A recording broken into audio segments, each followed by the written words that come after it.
Hey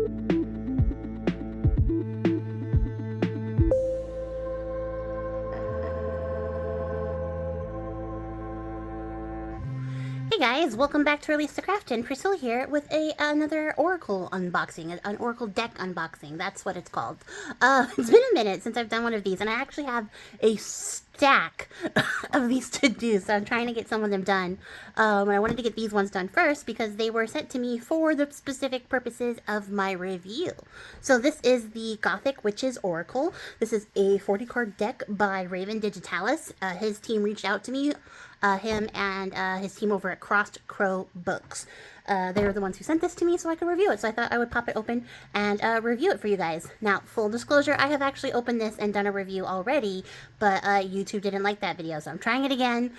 And I'm going to try not to call out the elephant in the room as I flip through the cards, and hopefully that saves me from the issue going forward. So this is not my first time seeing these cards, but I'm still going to give you my thoughts and feelings on them. I have both of those. But right off the top, this deck is really cool, and I'm really excited to share it with you guys. I'm going to read you the little bit on the back so you kind of get a feel for what we're about to get into, and then we're going to get into it. So it says, work with the mystical underpinnings of the Gothic subculture to enhance your craft. In the spirit of his Empath's Oracle deck, Raven Digitalis has created a Gothic Witches Oracle in collaboration with world-renowned photographic artist John Santerineross.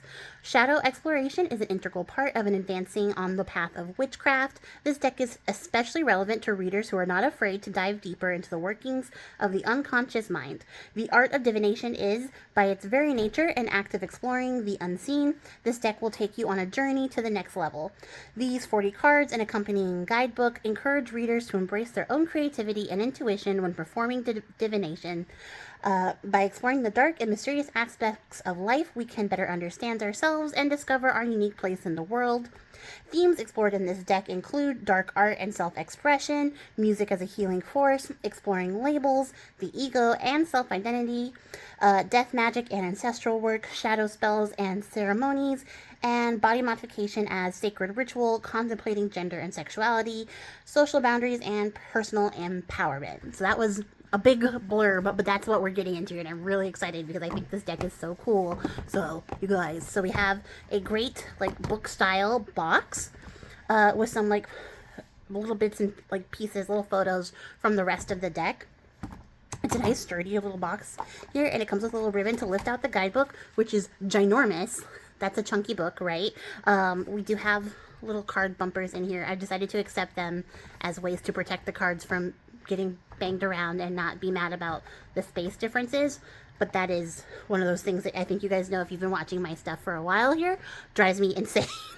I just want everything to be the same size and fit very nicely in a pretty little box. But yeah, it's a full color guidebook, which is fantastic because that means all you need to do is carry around the guidebook to study it. You don't have to carry around the guidebook and the cards. Although I'd absolutely recommend you do both if you're trying to, like, work on it. But if you're just wanting to study and get, like, familiarized with the cards and stuff, having a full color guidebook with full, like, photos in it is, like, a really great thing. I know there's a bunch of glare. Don't worry. When we drop down closer, you guys will be able to see it better. Everything here is glossy. By the way, the box is glossy. The book is glossy. The cards are a little bit glossy. They're not, like, high gloss, though. I think they're supposed to be matte, but they read a little glossy on camera for sure.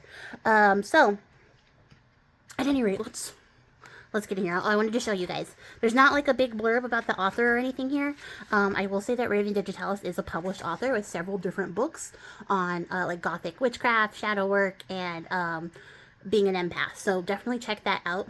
There's some interesting books. I'm probably going to review one of them here coming up in the future because I was interested, so I looked them up and I added them to carts. So they're coming to my house.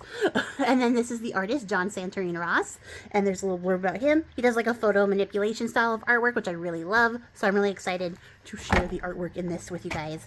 So another lift here. It's a very simple, straightforward box. There's not a lot of like razzle dazzle to the box, but I do like this book style for boxes. I think I just like the magnetic clip. Like, satisfying. So, here we go. We're gonna professional zoom. Look at that, movie magic. So these are the backs of the cards. They're really pretty. I love the the red and black element. I don't know how red it's reading on camera. It looks a little burnt orange to me on camera. It looks well, it looks red orange in person. but more red than orange from where I'm sitting. But on camera, it does look more orange than red. So your mileage may vary. And then we have just the Luna Moss and the moon phases. It's very straightforward. There's nothing super fancy here. Ugh, that was horrible sounding. And then the cards are just plain edges. I think I will go through and just take a black marker and edge these black because I think it just fits the vibe. And given that the card is like borderless to the edge with black, that's a very simple step. So I think that's what I'm going to do once I get done showing you guys these, and hopefully YouTube accepts this video. Once it's accepted, I will go back and edge these black. And then because I already did the flip through, we're starting at 40 and not 1 because that's how I ended up. So bear with me, guys. We're going to go backwards through the card deck here, but I hope that you guys really enjoy this because I thought these cards were beautiful and surreal. And I really love the artwork. As a person who is like, I don't know, like I wouldn't call myself Gothic, but everybody else tells me that I am. And I do spend a lot of time telling people that I'm a spooky bitch. So like, I guess we're close enough. 90% of my wardrobe is black, so I make of that what you will. But I do really love the subculture. Have loved it since I was like a teenager, but I grew up as like a young punk kid who had friends who were goth, so I was never in like the goth subculture, but always very fascinated by it. So like this is very exciting for me, and this vibe of this deck like really suits my aesthetics. So here we are. So the first card we have up here is Resting the Mind and Body, and I love this. It's giving like Sleeping Beauty, but make it gothic. Really just beautiful. So you can see like there's a sheen. You can see my ring light here. So like there's a definite sheen to the cards, but they're not like high gloss like a gloss finish card would be, but they're not matte finished like a matte finish card would be either. They're like, I don't know what you call it, like semi matte, semi gloss. I don't know. They're catching every light though, so I'm gonna try my best to make sure that I can show you guys without catching the light. I might even just move this light out of the way. That didn't help. That's worse. What if I just shut it off? Will it be pitch black? I should have maybe tested this beforehand, but I wanted to make sure that like I could give you guys a fairly decent review. And it's not so bad. Hopefully. On my camera it looks fine, so hopefully it's not super dark for you guys. There's not a lot of sunshine, it's winter. So, up next we have, it looks bright to me. We have Creating Dark Art, and as an artist who does like to do spooky things, this is definitely fun. See, now it just feels too dark though. Hold on. Was that better? I just hit the focus button. I don't know. We're gonna keep going. But as an artist who does create like spooky art, having a card that is literally creating dark art is perfect for me. So up next we have Studying Global Spirituality, and I'll tell you guys, this is my least favorite card in the entire deck. I don't know why, but it doesn't give global. It just gives, you know, like traditional. And I was hoping for like a little bit more diversity, I think, with this card, especially given the globality of the name. But otherwise, I mean, the meanings, I looked up the meanings of the cards. Actually, I should have mentioned that. I forgot. The guidebook is actually really interesting, and there's a reason why it is so chunky. But let's see, like, this is a spoiler, but for like one of the cards, it gives you like the themes, it gives you like a summary, an esoteric summary, and then how to activate the insight that you receive from that card. So every card gets like this in-depth reading. So you get like a general meaning, quick like phrases, and then a really like good way to sort of connect with every card on that level. So when I read the meanings for this card in particular, I was like, okay, yeah, like that vibes, that tracks. But something about the imagery on this card just wasn't doing it for me, so it is my least favorite. And then we have Divining the Unknown. So I love this one because it's sort of like lost in future sight-ish. You know, like the cards are flying by. We're sort of working with divination to sort of expand our horizons in our mind. So I really love that. Also just love her blunt bangs. And then we have Accessing the Web of Life. And I think this one is really cool. If you guys can see here, there's so many small details in these cards. So I'm a little bit worried about lighting. If that helps, I don't know. But there's so much to see here in the background. There's like this little photo. There's a skull. Let's see, there's this like weird little doll, but also this weird little cat doll. And it's like its little tiny feet. And I love it because it kind of represents like all the stages of life, right? Like there's a lot of these like creepy little kid images in the backgrounds of these photos you'll see as we go through. But you know, you have like childhood, like your life growing up, and then you have like death, accessing the web of life. You can kind of see the connection there. I like this. It's a very like curio cabinet vintage shop feel to these cards, and I really like that. So we have casting with water magic. So you got a little bit of holy water there. There's the moon represented, some flowers that are associated with the moon. So it's like a whole vibe being represented here. And then we have mourning life's hardships. So we have some mourners here. It's pretty straightforward. I love the drabness of the clothes with like the really elaborate head like dresses and pieces. Really cool. We have transcending suffering. This one's giving Hellraiser. Definitely giving Hellraiser vibes. I do like the little book here. We have communicating with the dead. So like this, you got these like little, like, I don't know what you would call them, little like megaphone type cones, like right here with these like caged up spirits, these creepy children. So many creepy children in this. This is definitely giving creepy children. This deck is creepy children central, so prepare yourselves if you aren't used to it like I am. I am not used to children, so creepy children all over the place. We have performing blood magic, and we have this like stigmata sort of setup here, which is really neat. I just realized I had my light turned away, so maybe that's helpful. So like, yeah, this just really like interesting like vignette of working with blood magic. I also just love how like grimy and dirty everything is in these. They're such a mood, they're such a vibe. Like I want to make a book all about stuff like this. And then we have honing psychic and empathic skills. And I love like this connection here with like the self, but also like the extension of like reaching out to other people, making that sort of connection, sort of developing your intuition by getting in touch with yourself and your own emotions so that you can better heal other people's emotions or work with them. We have assembling an esoteric symbol. And I love this like little ball with all the keys on it here. I don't know what it means, but it is giving esoteric symbol for sure. I definitely want to explore that sort of concept. It's got like the little stars back here framing it too. If you guys can see. It's like, they're not even keys. They're little symbols. They look like keys from down here. Sorry, I just realized now that I'm looking at it really close. And then we have like a little book of study. It's such a vibe. And then we have generating self-confidence. I love the movement in this. There's like, you have to be confident to move like this, I think is honestly the thing. And also like the generation of energy that is like symbolized by the movement. Really cool. Also, this frame is really neat. The photo like manipulation artwork style that like is expressed here is so neat to me. It's just so fun. There's so much to see and like so much to play with here. And then we have enchanting jewelry and accessories. And I love this. I love that there's like the blur, like the motion blur, because it gives like the action for the card that we are enchanting something. We're putting sort of intention behind what we like put on our bodies. And I think that's really important. It's a really important part of my own practice to be really intentional with like the pieces of jewelry I choose to wear. So I love that there's a card here for that. And then we have utilizing dark magical tools. So we got our little skull here, this like ancestor type photo. Sorry, the lighting is so bad, but also like very atmospheric. So I'm hoping that you guys are getting a good look at these cards because they are so beautiful.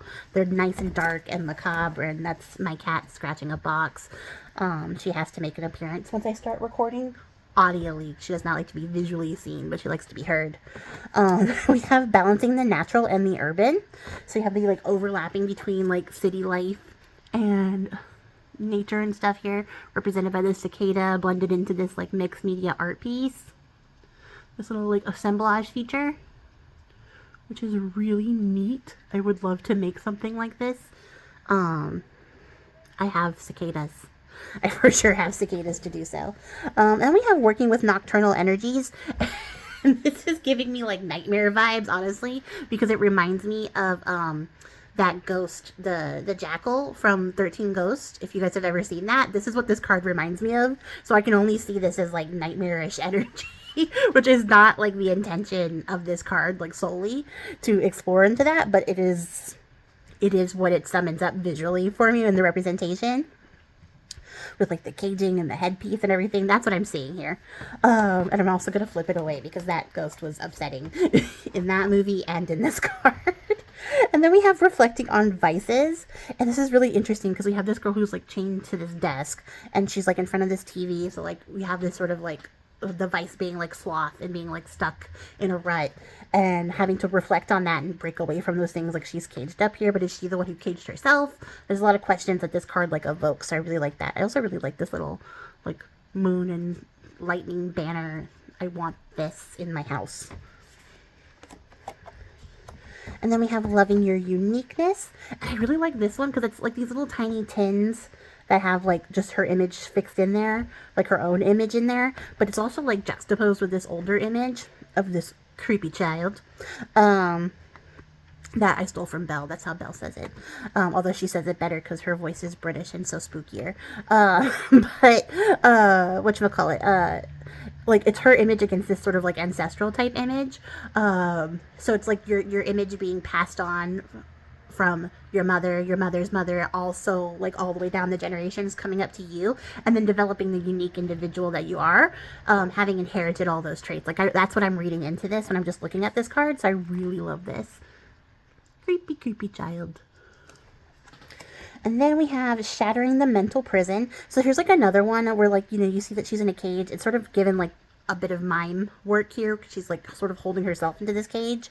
And then like out here, you don't know if like this is the prisoner, this is the prisoner, this is the jailer. If she's like jailing herself, the colors and the tones between the dresses are very similar. There's a lot to like read into here and sort of breaking through your own mental blocks to like get to the person that you are. This deck is great for shadow work. I can tell you guys that right now. Like there's a lot of thought and like intentionality behind the meanings and the images used for this card that would work really, really well for shadow work. So I really am excited for that. Then we have honoring the ancestors. So again, another creepy child to represent our ancestors here. We have this cool like ring that sort of gives like portal into like the past.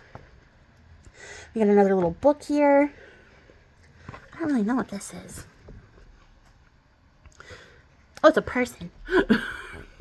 I see it now. I see the face. So something very like figural on the background, which is really cool. My cat now has the zoomies. And then we have nurturing the inner child. And I love this. I love this little goth kid. Look at her. She's so cute. And she's like got her little like freaking demon baby up here. And she's having the time of her life. And like, honestly, this is like the treatment that I would have loved to have had as a kid. Because I'm a spooky bitch now. I was a spooky child. I would have loved to have been nurtured in the same way that I feel like this child is sort of representing that in this card. Where we are allowing our inner child to express themselves, even if it is spooky. So I love that. We have contemplating diet and routine, which I think is like another little bit of like looking onto your vices, looking how you're going about things. Are you like treating your body the way that you should? And that's something that like I don't think we see a lot in like magical spaces and cards, especially like we don't see a lot about like reflecting on what you're eating and how like you're sort of treating yourself, your sleep routines and stuff like that. You don't see that in this kind of format, so I really love that there's a card for that. Also, I love her eyes. Just so beautiful, so haunting. And then we have dancing as spiritual communion. I'm sorry, I have to do it this way because my wrist is hurting. So if it looks like I'm flipping the cards over weird, I am because I'm doing it left-handed.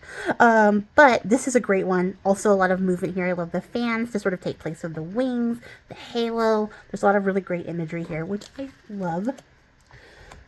And then we are navigating personal boundaries. And this one's giving like 8 of swords, 9 of swords, 10 of swords. It's giving all of those. It's giving swords vibes for sure. With these like creepy dolls hanging down. This sort of like pressure that she's getting. That's like causing her to like lash out and freak out because she's getting her boundaries like violated. It's so like visceral an image for like an oracle card, which I love. I also love that like even though these are oracle cards and we generally regard oracle cards as like the softer cards compared to like tarot cards, these cards are not soft by any means, and I kind of really love that. We have healing with fashion, which is like another like way of expressing yourself. And I love that there's another card to represent that, to sort of reclaim your own personal power by being able to express yourself with the clothes that you wear. The Gothic subculture is not exclusive to spooky people, guys. It is for everybody. It is open, and it's definitely a lot of like things that you can learn from there. So even if you aren't of this particular subculture, there's a lot that you can pick up here, like healing yourself with your fashion, and choosing clothes that make you feel powerful and represented and seen, and reflect like yourself. We have examining sex and gender identity.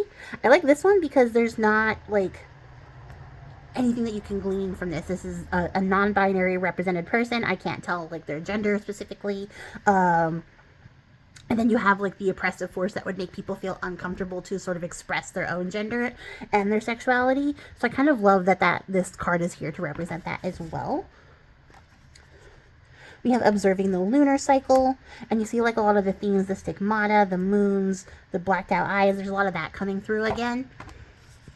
So that is really cool to see that like those themes have carried across and are also represented here. Also got a lady, so you know, the lunar cycles, all that's there. We have recalibrating life's direction and spooky child surrounded by spooky dolls. And then right here, we have this spooky, like, assemblage thing with just these 3 faces on it, and I hate it more than most things. Like, why? Why? Like, I love it, though. Like, if I saw this in the shop, I'd be like, what is the story? I must know everything. Also, put that in the cart, but don't take it home because it's clearly cursed. But, like, these dolls would not come home. Those dolls are staying right there. But I kind of, like, I'm creeped out, but I want it. And then we have meditating for deeper wisdom. And I love this veil that she has here that's like sort of cutting her off from like the outside world so that she can reflect within. I think that theme is represented really well there, or that imagery comes across really well in this card. And then we have modifying the body, which is a very common thing. Maybe not quite like this, but it is a very common thing, and being able to take the option to modify your body, even if it's just getting like a simple ear piercing, is definitely important. It's definitely representative of the self and how you want to adorn yourself. So we see those themes coming through again here. This is also like just great makeup. I love this. This is really well done. And then we have bonding with the elements. And so this one feels like a sort of a guided journey. Like she has this sort of halo backdrop here, and then she's like holding onto this person who has their eyes covered, and it just feels like she's the one guiding them through this journey so that they can connect with the elements and sort of reach their higher selves and higher understanding. I really like that. It's really pretty. And then we have crafting a shadow spell, and we have this like Cynthia looking doll here, which I feel like is the shadow spell itself, although we also have creepy child with creepy little arms. I don't understand what's happening with the arms here. I'll get you guys closer so you can see what's going on with your arms. Little creepy Cynthia being a little spell that we've crafted. That one's pretty straightforward. Then we have invoking with makeup, which is another form of self-expression. So you see that, like, that's a recurring theme a lot in this, and I think that's really important, especially when we're looking at the subculture of Gothics, like Gothic people and Gothic witchcraft. Being able to express yourself with your makeup is also really important, and you can do that intentionally with intention as a witch. So, like, that's where, like, the overlap is. And I love her hair. I love this nice blue hair. It's really pretty.